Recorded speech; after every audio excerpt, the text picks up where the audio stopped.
ಹೇ ಹಸುಳೆ, ನನ್ನ ಸುಚೇತನಕ್ಕೆ ನಾನು ಮಾಡಿದ ತಪಸ್ಸಿನ ಶಕ್ತಿಯೇ ಕಾರಣ, ನಾನು ಪಡೆದ ವರಬಲವೇ ಕಾರಣ ಹೊರತು ನಿನ್ನ ಹರಿಯಲ್ಲ. ಏನಂದೆ? ಹಾ, ಆ ನಿನ್ನ ಹರಿ ನನ್ನೊಳಗೆ ಇದ್ದಾನೆಯೇ? ಏನಂದೆ? ನನ್ನೊಳಗೆ ಇದ್ದಾನೆಯೇ ಅಂದರೆ ನನ್ನ ಹೃದಯ ವೈಕುಂಠವೇ, ವೈಕುಂಠವೇ, ವೈಕುಂಠವೇ ನನ್ನೊಳಗೆ ಇರುವಾಗ ನೀನೇಕೆ ನನ್ನನ್ನು ಧ್ಯಾನಿಸುವುದಿಲ್ಲ? ನೀನೇಕೆ ನನ್ನನ್ನು ಪೂಜಿಸುವುದಿಲ್ಲ? ಬಾ ಬಾ, ನನ್ನನ್ನು ಧ್ಯಾನಿಸು, ಬಾ, ನನ್ನನ್ನು ಧ್ಯಾನಿಸು, ಪೂಜಿಸು, ನನ್ನನ್ನು ಧ್ಯಾನಿಸು. ತಂದೆ, ನೀವು ಹರಿಯಲ್ಲ, ನೀವು ಹರಿಯ ಅಂಶ ಅಷ್ಟೇ ತಂದೆ.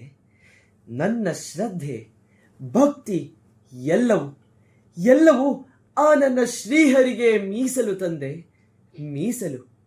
ತಂದೆ, ಆ ನನ್ನ ಹರಿ ಹುಟ್ಟು ಸಾವು ಇಲ್ಲದವನು, ಆದಿ ಅಂತ್ಯ ಇಲ್ಲದವನು, ಅನಂತ, ಅಕ್ಷಯ, ಅವ್ಯಯ.